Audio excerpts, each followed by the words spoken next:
ఇల్లలకుగానే పండగ వచ్చినట్లు కాదని అంటారు.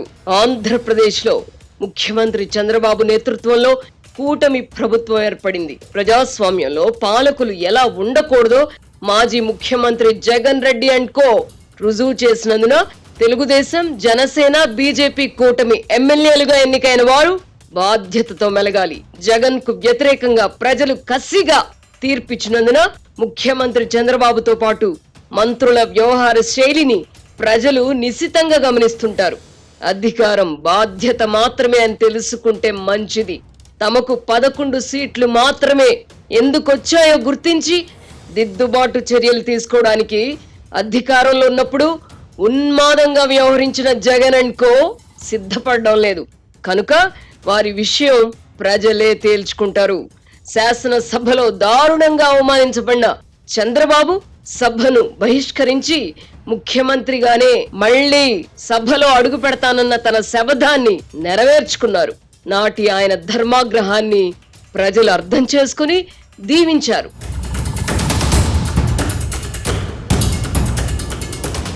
ఎప్పుడైనా ఒకటి కోరుకుంటే 2 లభిస్తే సంతోషమే కదా. మన సిర్లసీమ 2లో కూడా అంతే. డిటిసిపి ప్లాట్ కొంటే ల్యాండ్ అప్రిసియేషన్ అనేది ఒక లాభం, శ్రీగంధం చెట్ల మీద వచ్చే ఆదాయం మరో లాభం. డబుల్ బెనిఫిట్ ఆఫర్ తో సిర్లసీమ 2. 1989లో ఎన్నికల్లో ఓడిపోయిన తర్వాత నన్నపనేని రాజకుమారి తనను మాటలతో కించపరిచారన్న కారణంగా ఎన్టీ రామారావు కూడా అప్పట్లో శాసనసభను బహిష్కరించారు. ఆ తర్వాత 1994లో భారీ మెజారిటీతో మళ్లీ అధికారంలోకి వచ్చిన ఎన్టీఆర్ ముఖ్యమంత్రిగానే సభలో అడుగిడారు. అప్పుడు కాంగ్రెస్ పార్టీకి ప్రధాన ప్రతిపక్ష హోదా కూడా లభించలేదు. ఇప్పుడు మళ్లీ ఇంతకాలానికి జగన్ రెడ్డికి కూడా ప్రతిపక్ష నాయకుడి హోదా లభించలేదు.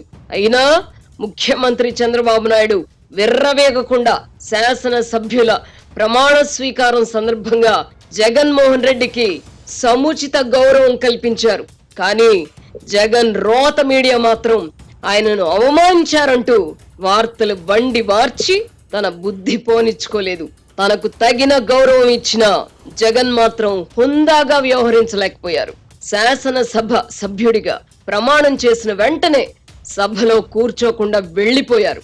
ఎన్నికల్లో తన ఓటమిని ఊహించని జగన్మోహన్ రెడ్డి ఇప్పటికీ ఆ ఓటమిని జీర్ణించుకోలేకపోతున్నారు. మళ్లీ మనమే అధికారంలోకి వస్తామని ఆయన తన మనుషులకు చెప్పుకుంటూ మానసిక ఆనందం పొందుతున్నారు. 2019 ఎన్నికల్లో 151 సీట్లతో అధికారంలోకి వచ్చిన జగన్ 2024 ఎన్నికల్లో 164 సీట్లతో అధికారంలోకి వచ్చిన కూటమిని ఓడించడం రాజకీయంగా అసాధ్యం కాదు. కానీ తన ఈ ఘోర పరాభవానికి కారణమేమిటో ఆయన తెలుసుకునే ప్రయత్నం చేయకపోవడమే ఆశ్చర్యంగా ఉంది. రాజకీయాలలో ఆత్మవిమర్శ చేసుకుని ముందుకు సాగిన వాడే కింద పడిన పైకి లేవగలడు. జగన్మోహన్ రెడ్డిది విపరీత మనస్తత్వం అని గతంలో అనేక పర్యాయాలు చెప్పుకున్నాం. అతడిలో సాధారణ లక్షణాలు ఉండి ఉంటే తన నివాసం కోసం ఋషికొండపై 550 కోట్ల ప్రజాధనం ఖర్చు చేసి మాయా మహల్ నిర్మించుకుని ఉండేవారు కాదు.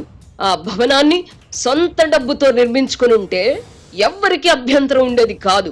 జనం సొమ్ముతో విలాసంగా బతకడానికి మనం రాచరిక వ్యవస్థలో లేం కదా. తాడేపల్లి ప్యాలెస్ వద్ద 4 వైపులా కాంపౌండ్ వాల్ పై 30 అడుగుల ఎత్తులో గ్రిల్ నిర్మించుకోవడాన్ని ఎవరైనా ఎలా జీర్ణించుకోగలరు? ఒక ముఖ్యమంత్రి రక్షణకు 30 అడుగుల ఎత్తులో గ్రిల్ నిర్మించుకోవడం విపరీత మనస్తత్వానికి నిదర్శనం కాదా? ప్రజల ఓట్లతో అధికారంలోకి వచ్చిన వ్యక్తికి ఇలాంటి ఆలోచనలు ఎందుకు వస్తాయో తెలీదు. జగన్ మానసిక పరిస్థితిపై మానసిక వైద్యులు పరిశోధనలు చేయవలసిన అవసరం ఉంది.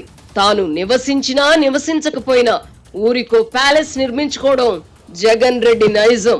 పూర్వం రాజులు మాత్రమే ఇలా వేసవి శీతాకాల విడిది కోసం ప్యాలెస్లు నిర్మించుకున్నారు.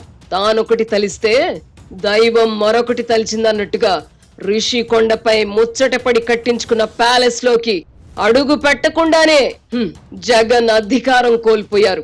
హైదరాబాద్, బెంగళూరులో సొంత డబ్బుతో ప్యాలెస్లు నిర్మించుకున్నందున అప్పుడు ప్రజలు పట్టించుకోలేదు. ప్రజల సొమ్ముతో ఋషికొండపై ప్యాలెస్ నిర్మించినందునే ఆయన బాధ్యత తీసుకోవాలి. తాడేపల్లిలో 30 అడుగుల ఎత్తులో గ్రిల్ ను నిర్మించుకున్నారంటే ఆయన ఏదో ఒక మానసిక సమస్యతో బాధపడుతున్నారని భావించాల్సి ఉంటుందని అంటున్నారు. కోట్ల రూపాయల ప్రజాధనాన్ని వెచ్చించి అంతెత్తున గ్రిల్ నిర్మించడాన్ని అధికారులు ఏ నిబంధన కింద అనుమతించారో తెలియదు. మిలిటరీ పాలకులు కూడా ఇలాంటి శత్రు దుర్భేద్యాలను నిర్మించుకోరు. కొంతమందిలో విపరీత పోకడలుంటాయి. బంగారంపై మోజుతో కొంతమంది 10 నుంచి 15 కిలోల బంగారు నగలను ఒంటిపై వేసుకుని తిరగడం చూసాం. అది ప్రైవేట్ వ్యవహారం కనుక మనం వారి గురించి కాసేపు మాట్లాడుకుని మర్చిపోతాం. జగన్మోహన్ రెడ్డికి బంగారంపై మోజు లేదు. తనతో పాటు తన భార్య కూడా ఆడంబరంగా కనపడకూడదని కోరుకునేవారు. అయితే రాచరిక నియంతృత్వ పోకడలను మాత్రం అణచుకోలేకపోయారు. ఫలితంగా ప్రజల తిరస్కారానికి గురయ్యారు.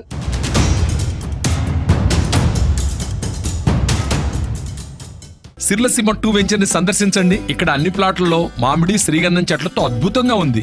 ల్యాండ్ అప్రిషియేషన్, ఫ్రీ మెయింటెనెన్స్, పండ్ల తోటల తాలూకా ప్రయోజనాలు, డబుల్ బెనిఫిట్ ఆఫర్ తో సిర్లసీమ 2. రాష్ట్రంలో అధికార మార్పిడి జరిగిన తర్వాత అప్పట్లో పరిస్థితులు ఎలా ఉండేవో అధికారులు నోరు విప్పి చెప్పడం మొదలు పెట్టారు. ఐఏఎస్, ఐపీఎస్ అధికారులు అయ్యుండి కూడా ఇంతగా ఎందుకు దిగజారిపోయారని ప్రశ్నించగా, జగన్ పాలనలో ఒక రకమైన భయానక వాతావరణం ఉండింది. మనసులో మాట చెప్పుకోవడానికి కూడా సాహసించలేకపోయాం. భయం గుప్పిట్లో బతికాం. అందుకే మనసు చంపుకొని పని చేశాం అని కొంతమంది అధికారులు చెప్తున్నారు.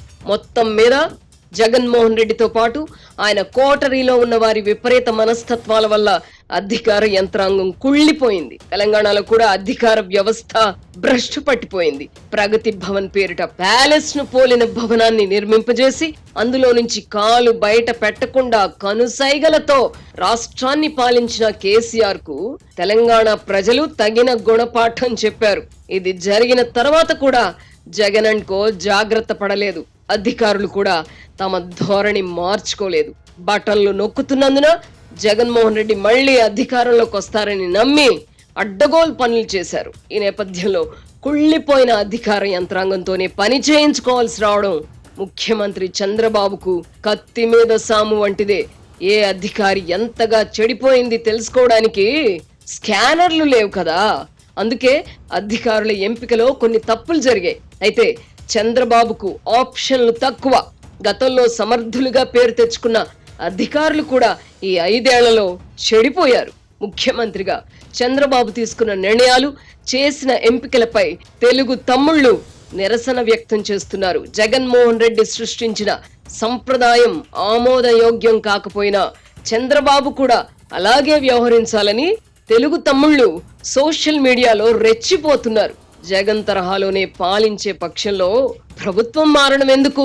జగన్ను జనం కసిగా ఎందుకు ఓడించారో తెలుసుకోవడానికి కూడా తెలుగు తమ్ముళ్లు అంగీకరించడం లేదు.